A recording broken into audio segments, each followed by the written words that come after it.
नमस्कार साथियों, एक नई वीडियो के साथ आज मैं प्रस्तुत हूं और आज को बता रहा हूं। आपकी पहली वीडियो में जो हमने आपको बताया था कि आपकी इंटेस्टाइन क्या है, आपकी गट हेल्थ कैसे बन सकती है, इंटेस्टाइन को कैसे मजबूत किया जा सकता है, क्योंकि इंटेस्टाइन मजबूत होगी तो आपको शरीर में रोग ही नहीं होते। सर्वेशाम रोगाणाम निदानम कुपिता मलः, सभी रोगों का मूल कारण मल है और इन मलों के प्रदूषण का कारण है जो आपका अहितकारी भोजन है।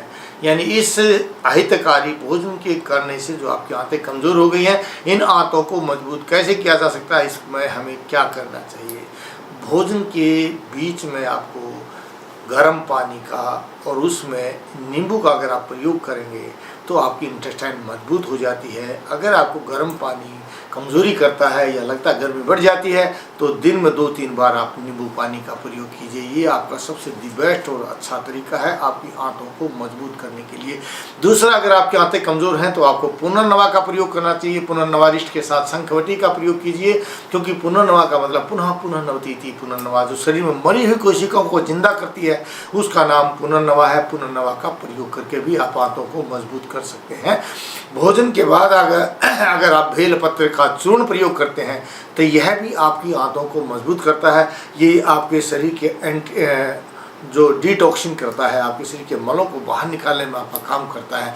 तो बेल पत्र का चूर्ण भी आप प्रयोग कर सकते हैं। दोपहर में अगर आप मुरब्बों का प्रयोग करते हैं, मुरब्बों में विशेष करके बेल का मुरब्बा या सेब का मुरब्बा या आंवले के मुरब्बे का प्रयोग करते हैं तो ये बहुत ही अच्छा है। तो आपकी आंतों को मजबूत कर देगा और आपकी आंतें मजबूत हो जाएंगी। और सबसे अच्छा और दी बेस्ट जो तरीका है वो है पंचकर्मा का, क्योंकि आयुर्वेद कहता है जब किसी भी रोग को आप ठीक करने में समय लग रहा है या परेशानी हो रही है तो पंचकर्म के द्वारा उसको ठीक करना चाहिए। और पंचकर्म में पहले पूर्व कर्म आता है, पूर्व कर्म करा करके ही पंचकर्म करना चाहिए। और पंचकर्म में भी आपको वमन भी कराना पड़ेगा, आपको बस्ती भी करानी पड़ेगी और आपको लंघन भी कराना पड़ेगा। ये सभी चीज़ें नश्य भी कराना पड़ेगा, शिरोधारा और शिरोबस्ती भी करानी पड़ेगी। सब पंचकर्मा में आती है। तो आपको पंचकर्मा के द्वारा अपने हेल्थ को बनाना चाहिए, यानी इंटेस्टाइन को मजबूत करना चाहिए। हमने एक विशेष औषधि का निर्माण किया जिसका नाम है वैदिक कटुवर्क। अगर आप वैदिक कटुवर्क का प्रयोग करते हैं तो आपकी इंटेस्टाइन तुरंत मजबूत हो जाती है। क्यों हो जाती है? क्योंकि इसमें हमने पुनर्नवा, मकोई और काशनी का प्रयोग किया है। पुनर्नवा का मतलब है जो औषधि आपके शरीर में मरी हुई कोशिकाओं को जिंदा करे, और जिसमें मकोई और काशनी का प्रयोग किया है जो आपके पैनक्रियाज और गॉल ब्लैडर की अग्नि को मजबूत कर देता है, जो भोजन को तोड़ने में काम करेगा और आपके इंटेस्टाइन में रस और रक्त का निर्माण करके आंतों को मजबूत करेगा। और आपकी आंतें यानी जिसको आप गट कहते हैं, इस गट को ताकत देगा और इसमें जो मल है उस मल को बाहर निकालने में आपकी सहायता करेगा। वैदिक कटुवर्क आपके रक्त का निर्माण करता है, क्योंकि रसात रक्तम ततो मांसम मांसान मेदस ततो अस्थि अस्थन मज्जा मज्जात शुक्रम शुक्रात गर्भम पर जाते। जो खाते हैं उससे रस से बनता है, रस से रक्त मांस मेद अस्थि मज्जा शुक्र धातु का निर्माण होता है। आप इसका प्रयोग करेंगे तो आपका दूसरे दिन से बीपी ठीक हो जाएगा, आपका गैस दूर हो जाएगी, जोड़ों का दर्द दूर हो जाएगी, यानी आपकी इंटेस्टाइन मजबूत हो जाएगी।